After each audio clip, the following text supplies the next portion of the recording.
Welcome back. Now, video game maker Electronic Arts is being bought and taken private for a record $55 billion. It's the most expensive leveraged buyout in history.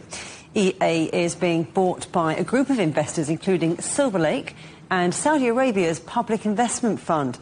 California-based Electronic Arts is best known for its sports titles in franchises like Madden NFL and FIFA, as well as video game series The Sims and Star Wars.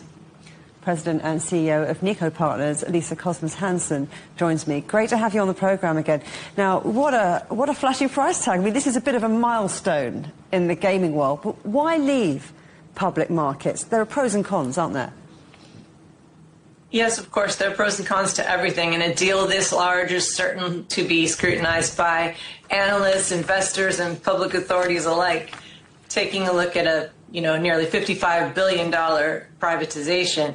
So for Electronic Arts, it's been in the public markets for a long time. Some of the pros could be not just for EA, but specifically in this case, the pros of going private might be that you no longer have to have quarterly earnings reports. You're responding to a different set of kind of directors instead of the shareholders per se than the public markets. And there's a lot more flexibility to build a long-term strategy. So I think those are some of the benefits of going private. Some of the cons of going private might be that there's sort of less visibility or less liquidity. But in this case, the Public Investment Fund of Saudi Arabia has invested a lot of money. And I think that liquidity is probably less of the problem. Would you say this is a big bet on AI?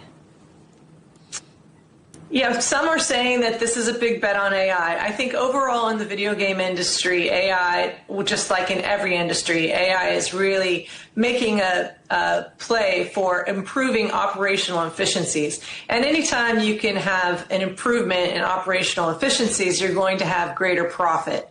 Now, EA is a really strong and stable company, especially among the other giants in the industry where there's been a lot of fluctuation since the pandemic, a rise and fall of games usage and behaviors and so forth. But EA has a really strong hold in this market.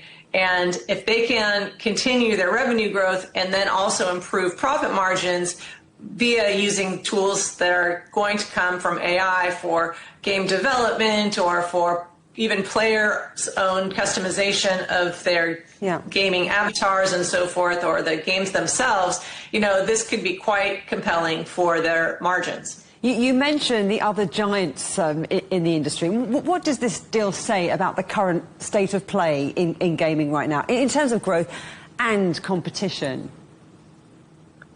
Well, I think that in terms of growth and competition, EA is among a field of really impressive competitors, not just from the United States, but especially rising now from countries like China and Japan and, even Saudi Arabia itself. But around the world, we see these very large companies carving out their own specialties and really taking on the gamers and the digital entertainment audience by storm. So it doesn't reduce competition, and I think it also just kind of signifies how embedded in daily digital entertainment video games are.